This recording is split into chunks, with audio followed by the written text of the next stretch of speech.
Dr. Ney Prieto Pérez, que vai abordar tema relacionado com a moderna ciência, a transcomunicação.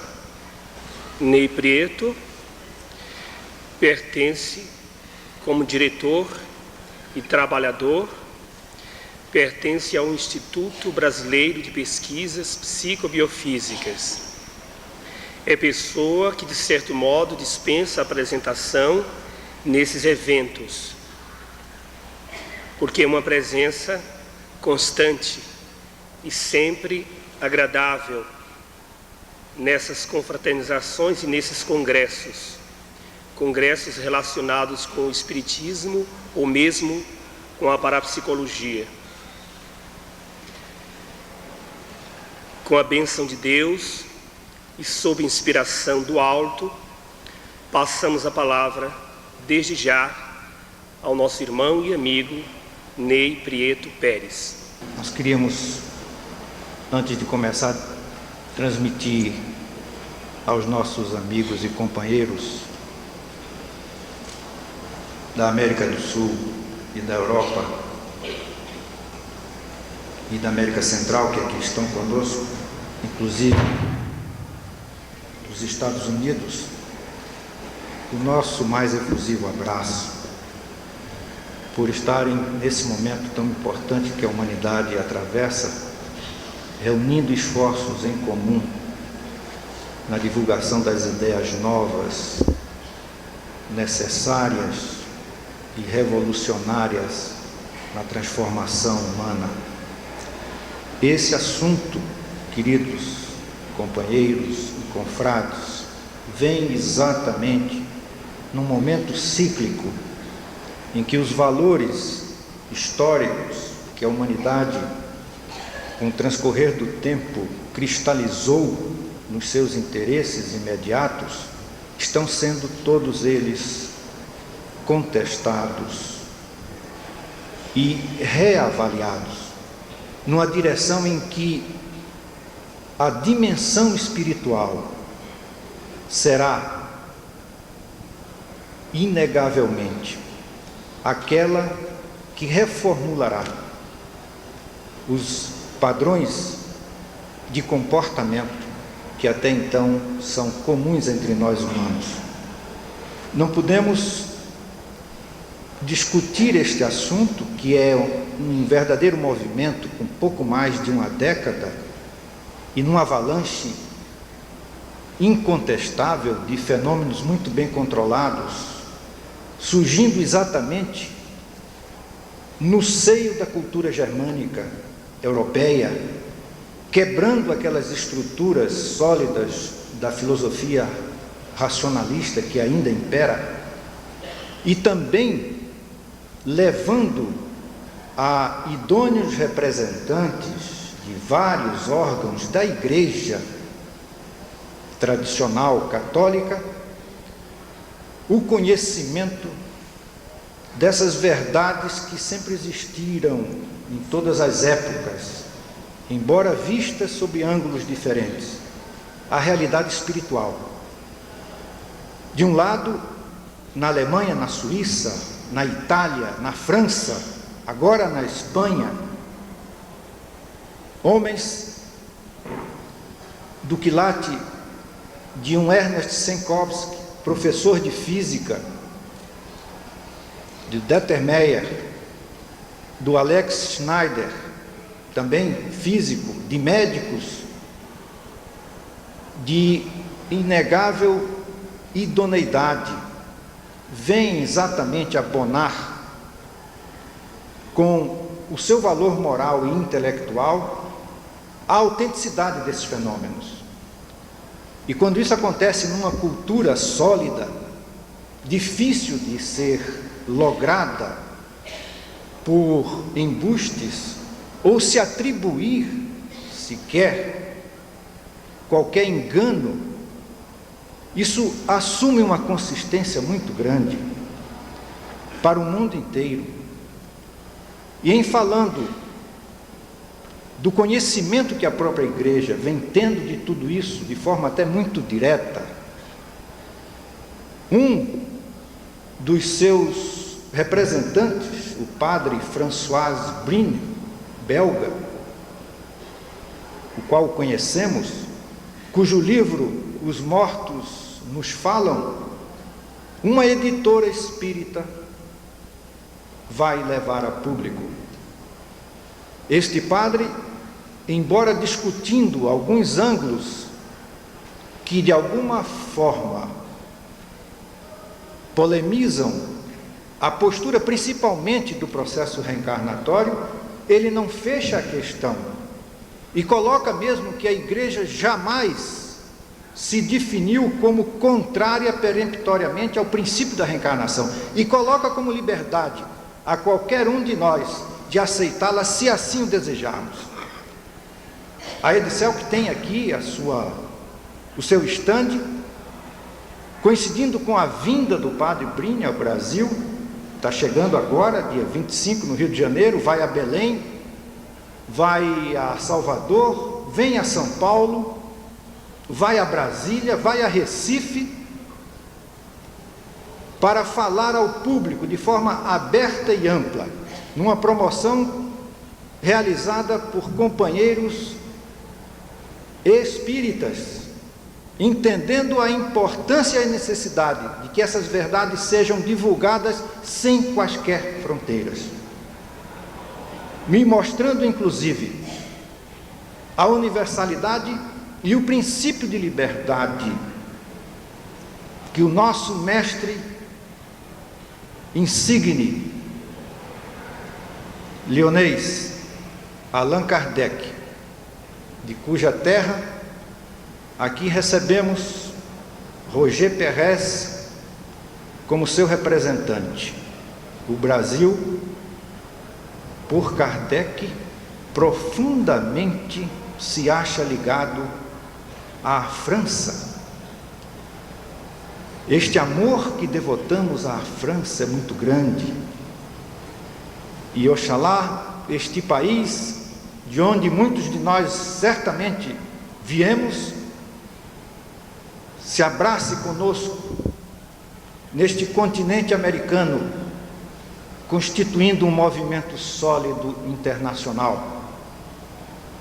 Kardec vislumbrou e mostrou a universalidade do ensino dos espíritos, que vem exatamente a lume de forma indelével no íntimo de todas essas pesquisas na área da transcomunicação. Mas nós não podemos falar de transcomunicação instrumental sem falar na transcomunicação mediúnica que a antecedeu e que deu ensejo exatamente à estruturação da doutrina dos espíritos. O fenômeno das mesas girantes, que respondiam, todos nós conhecemos, inclusive bibliografia ampla sobre isso. Aqui uma foto antiga em Paris, em maio de 1853, quando ali estão mesas, reuniões sociais, e é nessa atmosfera da cidade-luz do século passado que o nosso codificador é convidado a investigar esses fenômenos, resistindo ele na sua formação racionalista positivista, na expressão que todos nós conhecemos: quando me provarem que uma mesa tem cérebro e nervos para sentir, poderei me interessar por essas coisas. Então, nessa atmosfera, as pranchetas se movimentavam numa segunda fase, escrevendo e transmitindo mensagens, mas ainda a mão do médium como que amparada e movimentando essas pranchetas. Aqui uma autêntica, aonde ali algumas das respostas já eram obtidas, mas passamos um século e meio praticamente, e no final do nosso século damos um passo muito grande, voltando praticamente retomando o movimento dos espíritos iniciado com Kardec, que deu a formação doutrinária do ensino universal para a humanidade, ficando conosco por toda a eternidade. E percorremos na evolução do processo da psicografia com esse nosso amigo companheiro, cuja contribuição histórica fundamental, hoje com mais de 320 obras, através deste processo, tem trazido uma inestimável contribuição, Chico Xavier. Mas esse processo também, a psicografia se reflete na área, por exemplo, como Rosemary Brown na Inglaterra, recebendo composições dos antigos clássicos da música, e a pintura com diversos intérpretes dos clássicos das artes plásticas, também trazendo essa grande presença do mundo espiritual entre nós, de forma direta. Chico Xavier comparece neste continente e no mundo inteiro com as suas obras psicografadas. Stigel, nosso companheiro aqui presente no instante, da livraria Boa Nova, é um dos pesquisadores das obras de Chico Xavier. E recentemente, no começo deste ano, um livro que reúne não só as mensagens consoladoras às famílias desesperadas tendo perdido de forma acidental e abrupta os seus mais queridos filhos, uma obra com o título A Vida Triunfa, pesquisa cerca ou 45 mensagens em que caracteres específicos, inclusive a assinatura dos personagens em vida espiritual, vem à presença dos seus familiares com particularidades de estilo, de sentenças, de palavras, autenticando a sua presença imortal e mudando completamente a postura dos seus pais, dos seus amigos, dos seus parentes, renovando o seu ânimo nesta visão ampla da vida após a morte. Chico Xavier, inclusive, com a contribuição de um perito da área, Carlos Augusto Perandrea, na grafoscopia, estuda no seu livro, e ambos, A Vida Triunfa e este, estão aqui à disposição, aonde ele analisa como perito não apenas a autenticidade do estilo, das frases, da palavra, mas da própria assinatura, de forma inédita, comprovando na análise da escrita quando em vida do personagem e da escrita através do instrumento mediúnico. E aqui vemos em cima uma comunicação ou um cartão aonde uma mensagem em italiano, idioma não dominado por Chico Xavier. Hortêncio é a palavra que se analisa através da grafoscopia. De um lado, a escrita questionada, aquela obtida pela psicografia, e aqui embaixo, a escrita quando em vida do assinante. E se faz a montagem trazendo exatamente, como aqui se vê no fundo verde, bastando uma única letra na visão da perícia, ser suficiente para autenticar aquela assinatura. Esse enriquecimento mostra de forma muito firme a autenticidade desses personagens que vêm se comunicando através de Chico Xavier. Mas passamos, mesmo para o século que nos antecedeu a este, a preocupação de muitos, inclusive Thomas Edison, inventor, descobridor, ele criou instrumentos com processos e mecanismos que possibilitassem, ainda com a presença do médium, mas pressionando teclas e alavancas, a movimentar estiletes em torno de uma tábua redonda, onde as letras seriam a maneira de construir palavras e frases. Essa tentativa já mostrava o interesse de muitos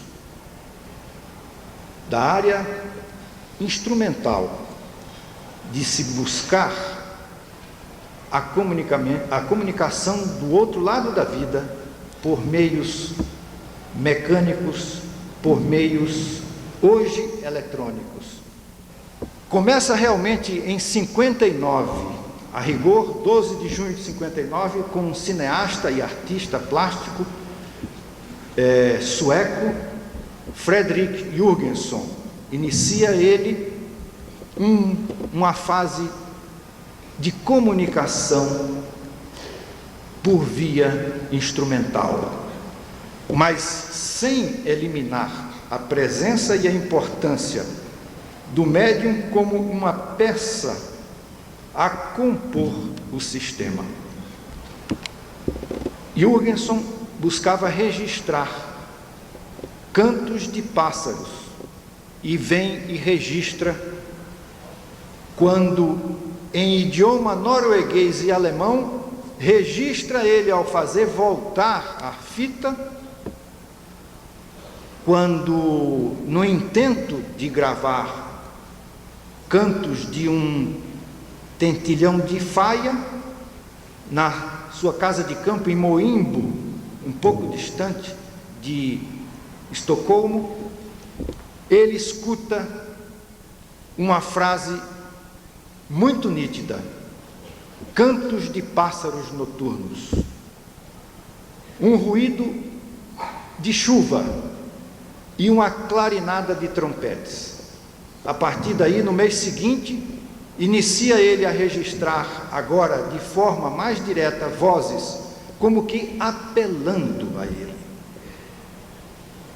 comunicando a ele: contato, por favor, contato. Sente ele o impulso e o apelo do outro lado, na tentativa de estabelecer uma comunicação mais direta com nós humanos. E aquele livro, Telefone para o Além, ainda, ou melhor, esgotado, ele comunica ao transmitir, cerca de 10 anos depois das suas experiências em Estocolmo, na Associação Sueca de Parapsicologia, o resultado das suas investigações. Entre os presentes, Raul Dive, e que começa também a fazer gravações, alcançando um feito ainda maior, registrando cerca de 72 mil frases e percorrendo a Europa inteira, comunicando os resultados das suas experiências e publicando em vários idiomas, inclusive esse livro em alemão, Vozes do Mais Além, ou do Além. Onde é que está o Rosa Spina? Em inglês, Peter Bander exige a necessidade de uma investigação com a presença de técnicos das companhias de som na Inglaterra, e faz numa câmara blindada experiências em que Raul Dive consegue o registro de vozes. Entre as várias experiências contadas nesse livro, cuja capa recente, modernizada, a Edicel põe à disposição, aqui, Peter Bander conta, inclusive, a voz gravada de um marinheiro inglês de procedência soviética, que, assistido pelo Monsenhor O'Connor, vigário-geral e capelão-mor da Igreja Católica Romana, junto à Marinha Britânica. No intento, num ato de desespero, o garoto, marinheiro, solicita a presença do seu amigo e assistente espiritual, o Monsenhor O'Connor.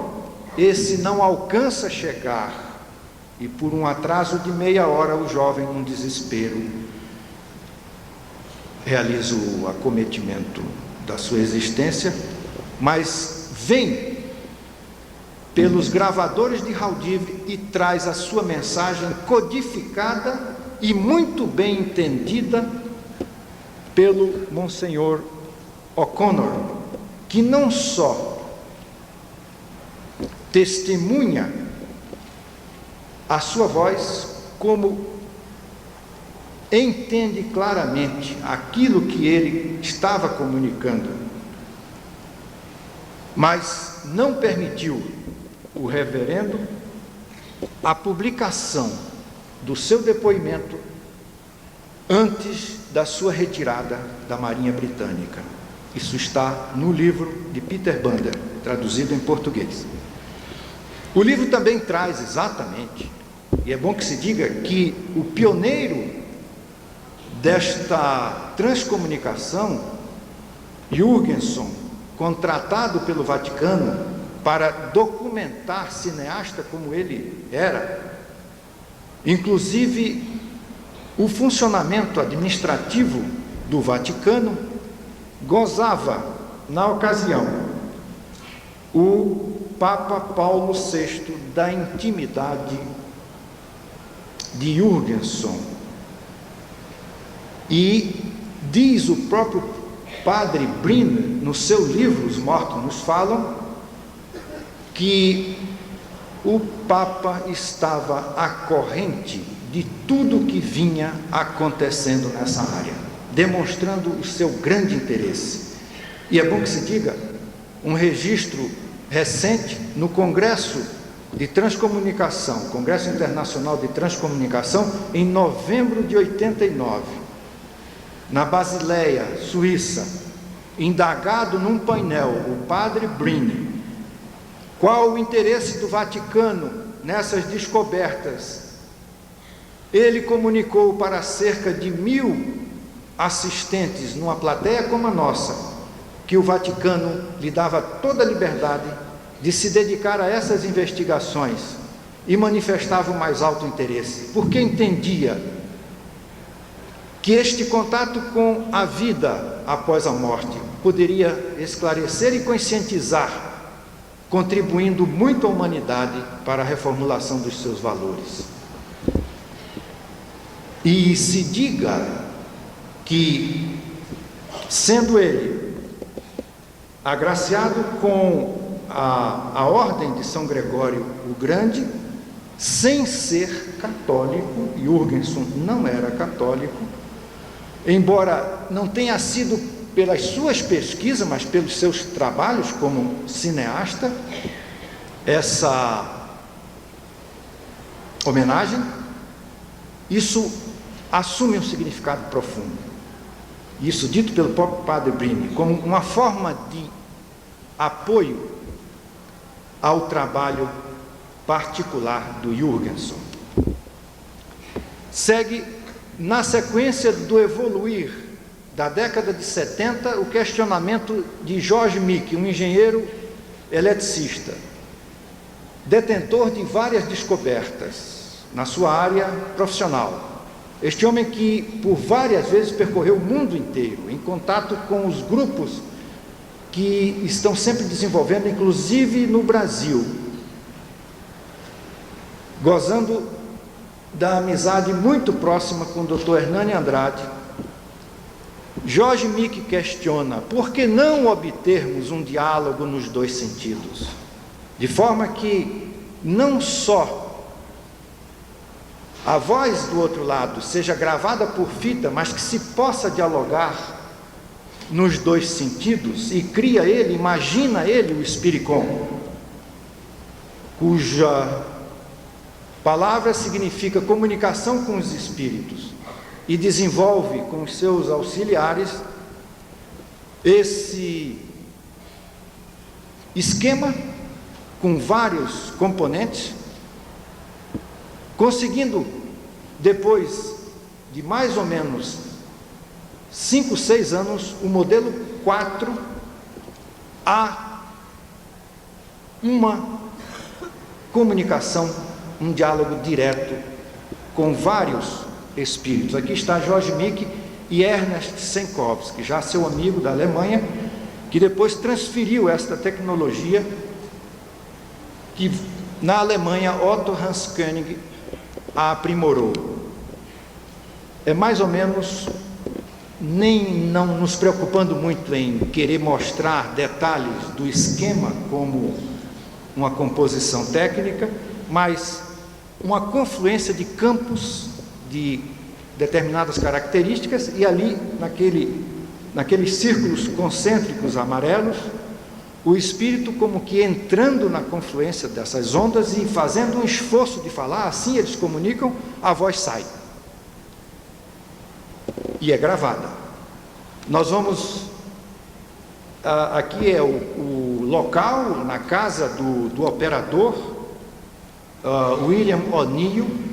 Esse conseguiu, num feito extraordinário, cerca de 20 horas de gravação com o espírito do Dr. George Jeffreys Miller, um físico falecido há 14 anos, isso foi no ano 80, e nós pedimos ao Sérgio da técnica para passar a fita aonde o espírito do Dr. George Miller trava um diálogo, uma conversação com o O'Neill, uma conversação de dois técnicos. Por favor, a fita pra gente. Ele está dizendo que está muito melhor agora. William, ele está chamando sempre. William, did you understand? Você compreendeu? Eu compreendi, doutor. Ele está contando de 1 a 10.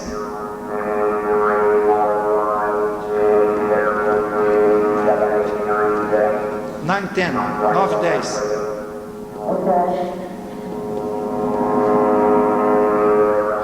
William.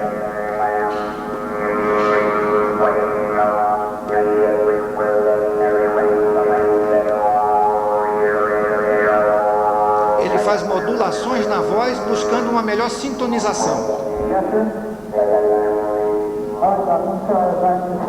Esse momento é interessante. Eu peço para parar a fita. Isso são trechos de uma sequência de 20 horas. E o Spiricom ligado o dia inteiro, varando a noite.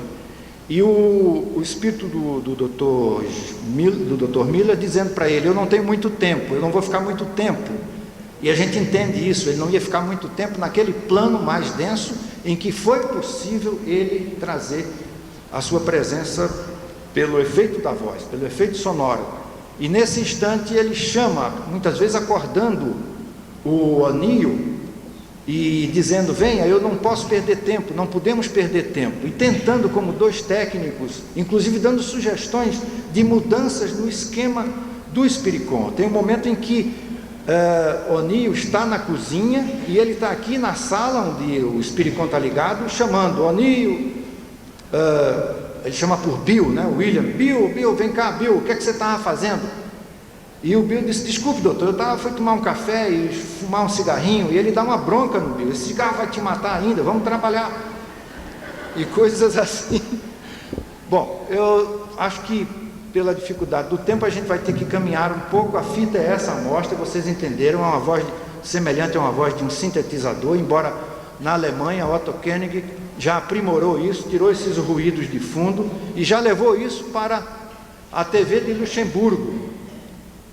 Há uma programação do Rainer Holber mostrando isso, muitas vezes, através da televisão e da rádio de Luxemburgo.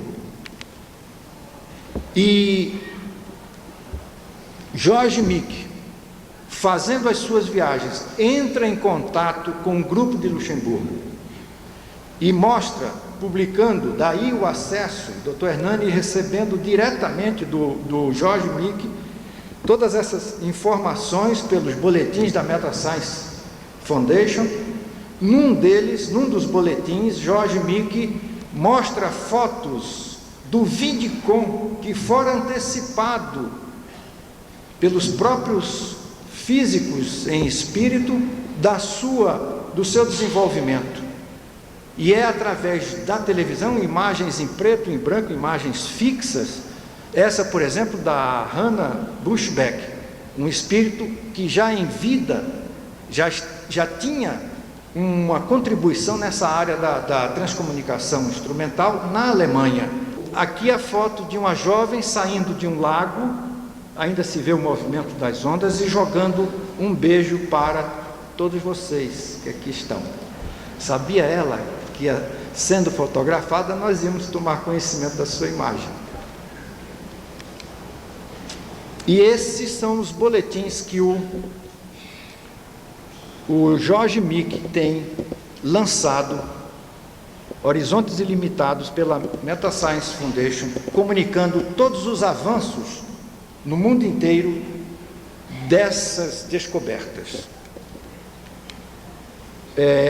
O casal Jules e Meg Fischbeck, de Luxemburgo, que tem obtido talvez as mais significativas imagens e comunicações, hoje através de aparelhos simples de rádio de frequência modulada, com alguns outros componentes. E ela, sensitiva, a Meg, encontrou, chegando do seu trabalho, a sua secretária eletrônica avançada na fita, e voltando, ali estava gravado em voz Technician, que é a entidade que vem dirigindo esse movimento todo, dessa equipe espiritual, e se diz vir de uma outra galáxia, dizendo que ela, a determinada hora, sintonizasse uma faixa no seu rádio simples de frequência modulada em torno de 85, 86 MHz. E ela liga, e ali, como se o locutor estivesse falando, Technician fala e conversa com o casal. Ao mesmo tempo, hoje se pode obter a comunicação pelo Spiricom, a voz direta pelos aparelhos, e também a imagem, mas as imagens ainda são em preto e branco e são ainda muito fixas. Isso está muito no começo. Suegen Salter e um antigo desbravador inglês, Richard Burton, ambos se apresentam pelo Vidicom do casal de Luxemburgo. Aqui é o aparelhinho, aqui à esquerda, de televisão visto por trás, um aparelho sem grandes recursos, até mesmo, às vezes até com avarias, e por incrível, já se tem comunicação ou informação de que até o aparelho desligado da fonte, da tomada, eles estão se comunicando, estão trazendo a sua imagem.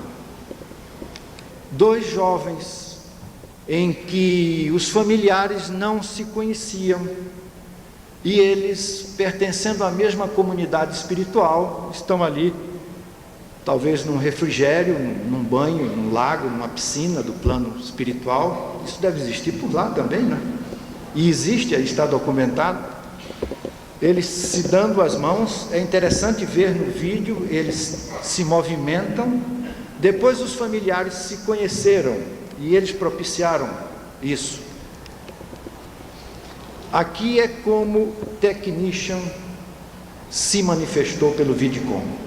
Disse ele que na sua evolução jamais passou pela forma densa.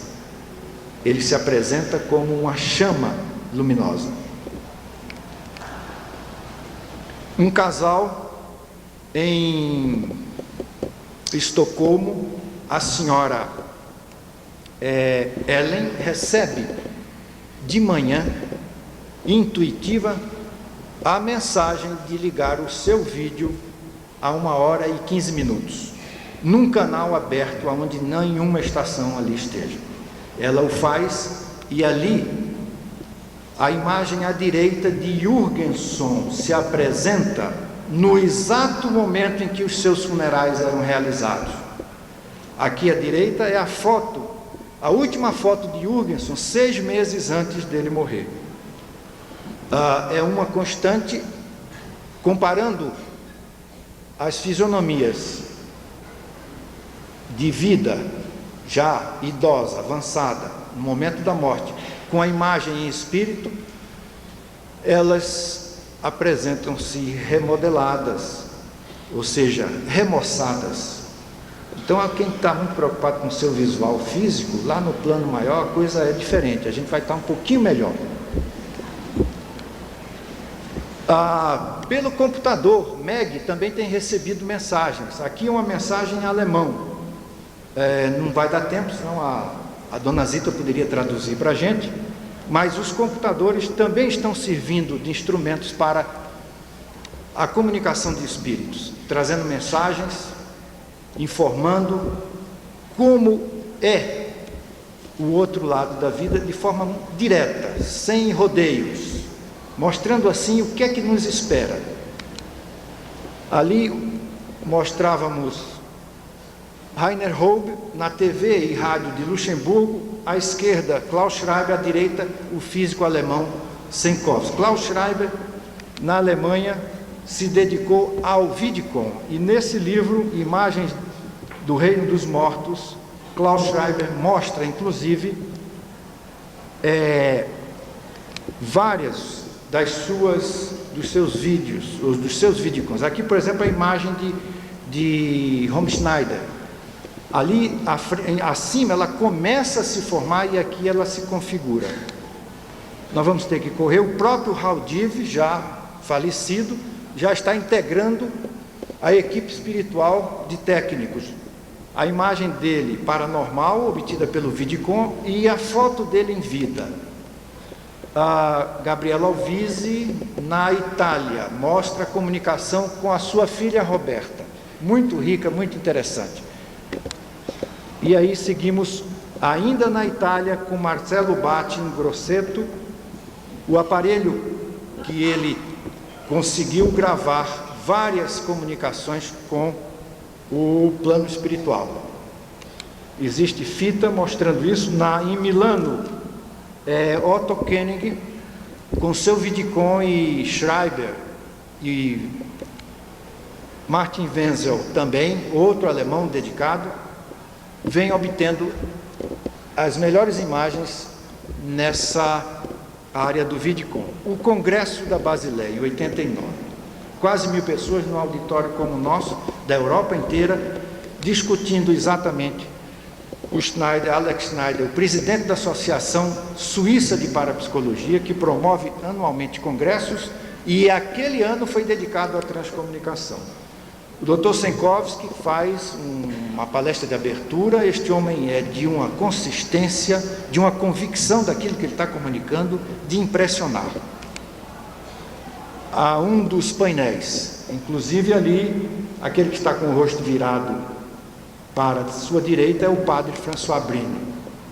O Jorge Mick, com o estande da Metascience lá, e aqui os dois brasileiros, Clóvis Nunes à esquerda e o Wilson Pica, que estiveram conosco lá na Basileia, a Meg Fischbeck, Senkowski e o Dettermeyer, físicos os dois. Aqui uma foto nossa com o Senkowski, que deverá vir para o Congresso Internacional de Transcomunicação a se realizar em São Paulo, em abril, na Páscoa do ano que vem, possivelmente aqui no IMB. Monique Simonet, da França, mostra também numa sala o seu trabalho do livro A Escuta do Mundo Invisível. E aqui ela está exatamente ao lado do padre François Brine. O livro do padre, que deverá ser lançado a semana que vem, Os Mortos nos Falam, onde ele diz: sabe-se que a igreja nutre a maior desconfiança sobre esses fenômenos. Ela ensina a eternidade, mas ela não aceita que a eternidade